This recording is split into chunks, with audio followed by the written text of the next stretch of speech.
Hey everyone, welcome to revision mantra YouTube channel. इस video में हम नेशनल फैमिली हेल्थ सर्वे 6 का data को डिस्कस करने वाले हैं। मैंने काफ़ी अच्छे से स्लाइड को प्रिपेयर किया है और ये जो डेटा है नेशनल फैमिली हेल्थ सर्वे 5 से कंपेयर करके बनाया है। ये डेटा आप एग्ज़ाम में यूज़ कर सकते हैं, मेंस के एग्ज़ाम में काफ़ी अच्छे से यूज़ कर सकते हैं। जैसे कि हम बात करते हैं, जैसे इंटरनेट यूज़र जो हैं वुमेन जो यूज़ कर रही है इंटरनेट, वो कितना हो गया है। जैसे 64% हो गया लगभग, ये 33% से बढ़ा है। जो हेल्थ इंश्योरेंस है वो कितना हो गया है, ये 60% हो गया है, ये 41% से बढ़ा है। तो काफ़ी डिटेल में डिस्कस करेंगे हम इसको। ओके। और इसका पीडीएफ आपको हमारे टेलीग्राम चैनल पे मिल जाएगा। और उससे पहले अगर आपने मेरी, जिसमें मैंने 50+ एरियाज़ को आइडेंटिफाई किया है इकोनॉमी में, कि कहाँ से क्वेश्चन बनता है एग्जाम में, मैंने 50 एरियाज़ को आइडेंटिफाई किया है ऑलमोस्ट। क्योंकि एग्जाम में क्वेश्चन जो आता है कहाँ से आता है, वो PYQ को एनालाइज करके मैंने 50 एरियाज़ हैं ऑलमोस्ट इकोनॉमी की, मैंने आइडेंटिफाई किए हैं। वो वीडियो को आप जरूर विजिट करें। Okay, let's discuss national family health survey जो 6 है और मैंने इसको 5 से कंपेयर किया है। तो ये जो रिलीज़ करता है, कौन करता है, ministry of health family welfare इसको रिलीज़ करता है। और ये वीडियो वाइल एंगल होगा, हिंदी में आपको मैं बोलूँगा, कुछ कुछ चीज़ें इसमें हिंदी में भी लिखी होगी तो प्रॉब्लम नहीं होगी। Ministry of family health welfare इसको रिलीज़ करता है। और प्रिपेयर किसने किया है, ये प्रिपेयर जो किया है international institute for population science. International institute for population science, ये एग्जाम में पूछा जा सकता है, ये मुंबई में है। ये प्रिपेयर इसने किया है। और कितने पैरामीटर पे है, 101 पैरामीटर है इसके। ओके। कितने डिस्ट्रिक्ट में किया गया सर्वे, 715 डिस्ट्रिक्ट। ओके, 715 डिस्ट्रिक्ट में सर्वे किया गया। और ये 6 लाख, लगभग 7 लाख के करीब फैमिली पे इसको डेटा को कलेक्ट किया गया है। और इसमें मणिपुर को इंक्लूड नहीं किया गया है, मणिपुर को इंक्लूड नहीं किया गया है। तो हम कंपेयर करते हैं अब जैसे कि टोटल फर्टिलिटी रेट इंडिया का क्या है 2019-20, ये 5 वाला डेटा है, नेशनल फैमिली हेल्थ सर्वे 5। और ये 6 वाला है 2023-24 वाला। तो क्या है, सेम है, दो ही था। और हमारा टारगेट क्या रहता है, 2.1 जो रिप्लेसमेंट वाला रहता है, उससे कम हो। तो हमने ऑलमोस्ट ठीक है। अगर हम बात करें अर्बन एरियाज़ में, अर्बन एरियाज़ में क्या है, तो 1.6 है। एग्ज़ाम में क्या पूछा जाएगा, और रूरल एरियाज़ में क्या है, 2.1 है। तो एग्ज़ाम में ये भी पूछा जा सकता है कि रूरल एरियाज़ में जो टोटल फर्टिलिटी रेट है वो कितना है, वो 2.1। ओके, हमें अच्छे से ध्यान रखना, ये एग्ज़ाम में काफ़ी इंपॉर्टेंट डेटा है, यही पूछा जाता है एग्ज़ाम में ज़्यादातर। फिर नेक्स्ट आते हैं पॉपुलेशन बिलो 15 ईयर। 15 ईयर से कम वाली जो पॉपुलेशन है उसका ट्रेंड क्या है, घटता हुआ दिखाई दे रहा है हमें। पहले 26.5 था, अब 25.5, ऑलमोस्ट 1% बढ़ा है, घटा है ये। जो क्या करता है, शो करता है हमारा बर्थ रेट कम हो रहा है, एजुकेशन हमारी बढ़ रही है, हेल्थ हेल्थ फैसिलिटीज़ बढ़ रही हैं, तो हमारी जो पॉपुलेशन है वो घट रही है। ओके।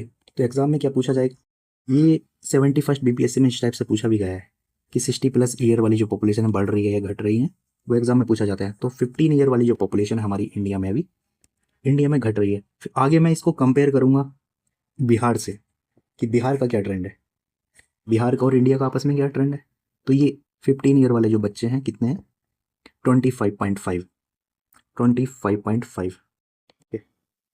और आगे फिर ये जो आता है 5 साल से नीचे वाले कितने हैं, ये ऑलमोस्ट 8%, ये ऑलमोस्ट 8% है।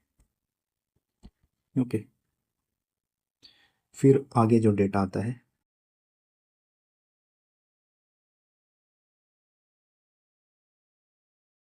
अब ये देखते हैं कि पॉपुलेशन 60+ वाले कितने हैं, 60 ईयर वाले कितने हैं। तो इसका ट्रेंड हमारा बढ़ रहा है, मतलब ये है 12.9। तो उसका इम्पैक्ट क्या होगा हमारी इकोनॉमी में, हेल्थ हेल्थ पे एक्सपेंडिचर जो है वो खर्च, केयर इकोनॉमी पे बर्डन आएगा, हेल्थ एक्सपेंडिचर, इंश्योरेंस वगैरह, हेल्थ फैसिलिटीज़ हमें डेवलप करनी पड़ेगी, सिल्वर इकोनॉमी जो है इस पर बर्डन आएगा। ओके। फिर नेक्स्ट डेटा है इंस्टीट्यूशनल बर्थ रेट। ओके, ये कितना है, ये भी हमारा बढ़ा है, तो अच्छा साइन है, हेल्थ फैसिलिटीज़ मिल रही है, अवेयरनेस आ रही है। कौन सी स्कीम है जो इंस्टीट्यूशनल बर्थ रेट को प्रमोट करती है, वो आपको कमेंट करके बताना है। जैसे कि 88.6 था, अब 90.6 हो गया है। ओके, बिहार में लगभग ये 86 के करीब है अभी। तो मैं भी आपको डेटा में बताऊंगा आगे। ओके, फिर लास्ट एक काफ़ी इंपॉर्टेंट डेटा, ये एग्जाम में सबसे ज़्यादा पूछा जाता है, स्टंटेड एंड वेस्टेड। ओके, तो स्टंटेड क्या होता है? अगर हमारी एज बढ़ रही है, जैसे 20 साल हमारी एज हो गई है और हमारी हाइट जो है अभी कम ही है, 20 साल 21 साल हमारी एज हो गई है बट हमारी हाइट अभी कम है, तो उसको बोलते हैं स्टंटेड। ओके, और वेस्टेड में क्या होता है? अगर हमारी हाइट बढ़ गई है, हाइट हमारी 6 फीट हो गई है, 5 फीट हो गई है, बट वेट हमारा अभी वजन हमारा कम ही है, तो उसको बोलते हैं वेस्टेड। तो ये ट्रेंड क्या है अपना, इम्प्रूव हुआ है। ओके, जैसे फैमिली सर्वे 5 में कितना था, 35.5, अब कितना हुआ है, 29.3। 29.3, ये डेटा आपको अच्छे से याद रखना है, ये घटा है अपना, काफ़ी इंप्रूवमेंट हुई है। हाइट जो है और वेट के अकॉर्डिंग ये भी इम्प्रूव हुआ है बट काफ़ी कम इम्प्रूव हुआ है। ओके, नेक्स्ट डेटा आता है, अब जैसे कि वुमेन एम्पावरमेंट की बात करते हैं। ओके, जो वुमेन के पास जो ओनरशिप है फ़ोन की, या वुमेन यूज़ कर रही है फ़ोन, तो वो कितना है? इंडिया में जो है 63% है, 63.3, ये इम्प्रूव हुआ है 53 से। ओके, और बैंक अकाउंट ये काफ़ी ज़्यादा इम्प्रूव हुआ है, 89% है ये 78 से। ओके, तो फ़ोन ओनरशिप कितना है, 63, और बैंक अकाउंट कितना है, 89। ओके, फिर आगे है बेसिक फैसिलिटीज़ में। आज के टाइम पर हमारे देश में पावर सप्लाई या बिजली की जो सप्लाई है, 98.3, ओके, 98.3% लोगों पर इलेक्ट्रिसिटी की फैसिलिटीज़ हैं, सप्लाई पहुंच चुकी है। और ड्रिंकिंग वाटर का कितना है, ये है 96.5, 96.5%। ओके, तो हमें याद रखना है काफ़ी ज़्यादा इंप्रूवमेंट हुआ है। पावर सप्लाई के लिए आपको पता होगा कौन सी स्कीम है, सौभाग्य योजना है जैसे, और ये ड्रिंकिंग वाटर के लिए क्या है, हर घर नल का जल, इस टाइप की जो स्कीम है उससे काफ़ी इम्प्रूव हुई है टैप जो ड्रिंकिंग वाटर फैसिलिटीज़ है। ओके, एक डेटा और बताता है जो वुमेन एम्पावरमेंट की कंडीशन बताता है क्या क्या अभी कमी है। तो चाइल्ड मैरिज जो है सबसे ज़्यादा वेस्ट बंगाल में हो रही है, और फिर बिहार में हो रही है, और केरल में जो सबसे कम है, पता होगा आपको, 100% लिटरेसी, आपने मीम सुना होगा। केरल में क्या है, एजुकेशन काफ़ी अच्छा है, तो वहाँ चाइल्ड मैरिज कम हो रही है। जहाँ भी एजुकेशन का जहाँ भी एजुकेशन सिस्टम इम्प्रूव होगा, वहाँ चाइल्ड मैरिज, लोग शादी डिले करेंगे, या कोई स्टडी कर रहे हैं तो अपना चाइल्ड मैरिज वहाँ डिले हो जाएगी। तो बिहार जो है सेकंड नंबर पे है, क्योंकि एजुकेशन यहाँ काफ़ी कम है। कितना है एजुकेशन यहाँ, 79% है कुल, नियर। ये है कास्ट सर्वे का डेटा। और आपको पता होगा कि डोमेस्टिक वायलेंस, जहाँ एजुकेशन कम होगा वहाँ डोमेस्टिक वायलेंस भी ज़्यादा होगा, तो बिहार में डोमेस्टिक वायलेंस के केसेस भी काफ़ी ज़्यादा आते हैं। ओके, फिर आता है डोमेस्टिक वायलेंस का जो ट्रेंड है वो कम हुआ है, क्योंकि 22% है ये। रीज़न क्या है, एजुकेशन सिस्टम इम्प्रूव हुआ है, लॉ एंड ऑर्डर्स, जो वुमेन में जो अवेयरनेस आई एजुकेशन के कारण, तो राइट्स के बारे में अगर अवेयरनेस आएगी तो डोमेस्टिक वायलेंस जो है कम होगा। ओके, फिर नेक्स्ट आता है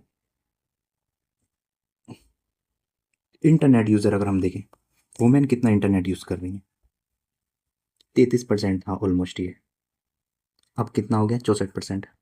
आपको एग्जैक्ट डेटा भी याद नहीं रखना है, ऐसे एग्जाम में अगर मेंस में अगर लिखना हो तो ऐसे लिख सकते हैं, नियर 64% जो है वुमेन जो है इंटरनेट यूज़र है। ओके, एक इम्पोर्टेंट डेटा ये काफ़ी है, ये एग्जाम में बहुत पूछा जा सकता है। जो हेल्थ इंश्योरेंस है, स्वास्थ्य बीमा या वित्तीय सिक्योरिटी, फाइनेंशियल जो सिक्योरिटी है, वो इम्प्रूव होकर कितनी हुई है, 60%, 60.2%। ओके, नियर में आपको डेटा याद रखना है, क्योंकि मेंस में जो यूज़ होगा एग्जैक्ट डेटा लिखने की जरूरत नहीं होती, वहाँ नियर आप लिख सकते हैं। और ये 41% था 2019-20 में, तो ये इम्प्रूव हुआ है। रीज़न क्या है, आयुष्मान भारत योजना जो है, आयुष्मान भारत योजना, इसमें क्या होता है, 5 लाख रुपए का बीमा दिया जाता है ना फैमिली को, तो हेल्थ इंश्योरेंस जो है वो काफ़ी इम्प्रूव हुआ है। 2014-15 में कितना था, 28% था, तो हमेशा ये बढ़ता जा रहा है। और फाइनेंस मिनिस्ट्री का स्टेटमेंट था ये कि उनका टारगेट क्या है, 100% कवरेज करना है 2033 तक।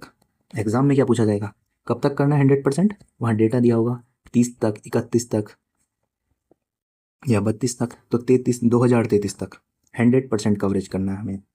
ओके, फिर आगे आता है वैक्सीनेशन। वैक्सीनेशन का क्या ट्रेंड रहा है? 87% लोग वैक्सीनेट हुए हैं। ये जो है बच्चे के लिए है, 12 मंथ से लेके 23 मंथ के बीच के जो बच्चे हैं, 87% ऑलमोस्ट। ये 83 था पहले। तो इसमें कौन सा स्कीम चलता है बच्चों के इम्यूनाइजेशन के लिए, बाल टीकाकरण के लिए? मिशन इंद्रधनुष। ओके, आपको कमेंट में बताना है मिशन इंद्रधनुष ये स्कीम कब लॉन्च हुई, गूगल करके एक बार देखना है। जो भी हमें स्कीम आती है हमें एक बार गूगल करके देखना होगा। ओके, जो मैंने आपको बताया। फिर नेक्स्ट वीडियो में हम बिहार से कंपेयर करके पढ़ेंगे। ओके, नेक्स्ट वीडियो में हम बिहार से कंपेयर करके पढ़ने वाले हैं। तो हमने इस वीडियो में पढ़ लिया क्या क्या देखा, एक बार रिवीजन करते हैं। टोटल फर्टिलिटी रेट कितना है? 2 पॉइंट, इस समय क्या है 2 है, 2 है इस समय। पॉपुलेशन बिलो 15 क्या है? ये डिक्रीज हो रही है, तो जो शो करता है बर्थ रेट हमारा कम हो रहा है। फ़ोन ओनरशिप जो है वुमेन में इंक्रीज हुआ है। बैंक जो है अकाउंट वो भी इंक्रीज हुआ है। बेसिक फैसिलिटीज़ जो है, पावर सप्लाई 98% हो गया ऑलमोस्ट। क्लीन ड्रिंकिंग वाटर 96% हो गया है। चाइल्ड मैरिज जो है सबसे ज़्यादा वेस्ट बंगाल में और बिहार में है। और डोमेस्टिक वायलेंस के जो केसेस हैं वो डिक्रीज हुए हैं। पॉपुलेशन 16 जो है वो इंक्रीज हुआ है। इंस्टीट्यूशनल बर्थ रेट जो 90% के करीब है ये इंक्रीज हुआ है। और स्टंटेड एंड वेस्टेड ये काफ़ी इंप्रूव हुआ है। तो ये डेटा हमें सारे याद रखने हैं। नेक्स्ट वीडियो में हम कवर करने वाले हैं बिहार का डेटा, और ये हम ये इंडिया से कंपेयर करके करेंगे। अगर आप इस सारे डेटा को याद कर लेंगे तो आपको आसानी होगी। जैसे टोटल फर्टिलिटी रेट कितना है बिहार का, इंडिया का जैसे 2 है, तो बिहार का कितना है? बिहार का जो है इस वक्त 2.7 हो गया है। तो ये कंपेयर करने में आपको आसानी होगी। तो सबसे पहले आपको ये रिवीजन करना है, ये सारा आपको लर्न याद करना है, और इसकी PDF आपको टेलीग्राम चैनल पर मिल जाएगी हमारे। ओके, इसके रिगार्डिंग आपको कोई क्वेश्चन होगा तो आप मेरे टेलीग्राम पे मैसेज कर सकते हैं रिवीजन वायर पर, उसका लिंक आपको डिस्क्रिप्शन में मिल जाएगा। Okay, thanks for watching this video, और अपने दोस्तों के साथ शेयर ज़रूर करें।